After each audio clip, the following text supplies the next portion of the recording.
Araw po sa bawat isa po sa atin na inaabot ng ating Facebook. Nais ko pong magbahagi sa inyo ng talata sa gabing ito. At ang talata pong ito ay matatagpuan po natin sa aklat po ng Exodo, ang kabanata po ay 13 at magmula po ito sa mga talatang 21. Sabi po rito, sa kanilang paglalakbay, araw-gabi, patuloy silang pinapatnubay ni Yahweh kung araw ay pinapat sa pamamagitan ng haliging ulap. Kapag gabi sa pamamagitan naman ng haliging apoy na tumatanglaw sa kanila. Laging nasa unahan nila ang haliging ulap kung araw at ang haliging apoy kung gabi. At ang mga Israelites sa tabing dagat malapit sa Pinahirot sa tapat ng banal Zepon. Ano po? So ang Diyos po ang nagpala ng kanyang salita. Dito po sa ating pong nabasa, sa aklat po ng Exodo, ay makikita po natin dito yung proteksyon ng Diyos. Ano po? Ang Panginoon daw po ay nagpadala ng haliging ulap sa pamamagitan upang sila ay gabayan sa kanilang paglalakbay. Ito po yung paglalakbay nila, ano po, mula nang sila ay inilabas ng Diyos sa bansang Ehipto, ano po, o doon sa Exodus na kung tawagin po.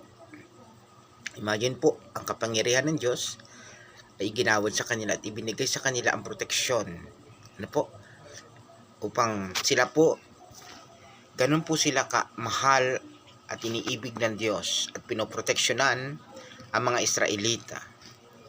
Ano po?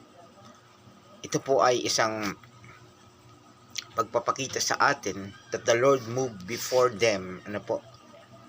Bago pa lamang po sila patungo sa isang lugar ay naroroon na po ang pagsama at ang gabay ng ating Panginoon. Naroroon na po sila sa ipinangako ng Diyos na proteksyon. Ano po? Ito ang tumulong po sa kanila upang mag-guide sila doon sa disyerto sa kanilang pagtakas sa Ehipto. Ano po? Imagine po yung proteksyon ng Diyos, ang pag-ibig at pagmamahal ng Panginoon sa kanila. Ano po? Binigyan sila ng pag-asa, ano po, sa mga panahon na iyon mula sa kanilang pagtakas sa bansang Ehipto. God led the Israelites to the promised land, sapagkat ito po ang nais ng Diyos na sila po ay dalahin sa lupang pangako.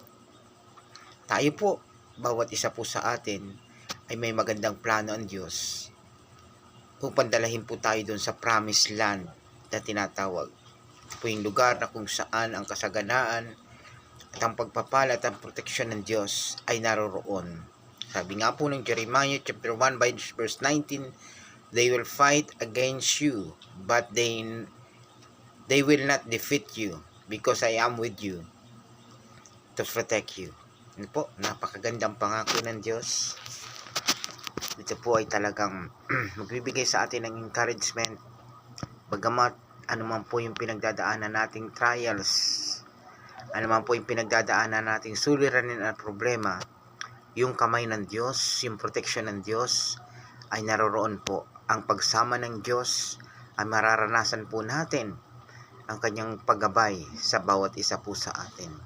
Sabi nga po dito, manatili tayong nagtitiwala, manatili tayong nakaangkla ang ating pananampalataya sa ating Panginoon.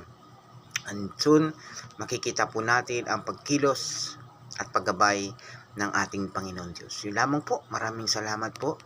God bless you all po sa bawat isa po sa atin. Salamat po sa inyong panonood at pakikinig ng ating Facebook.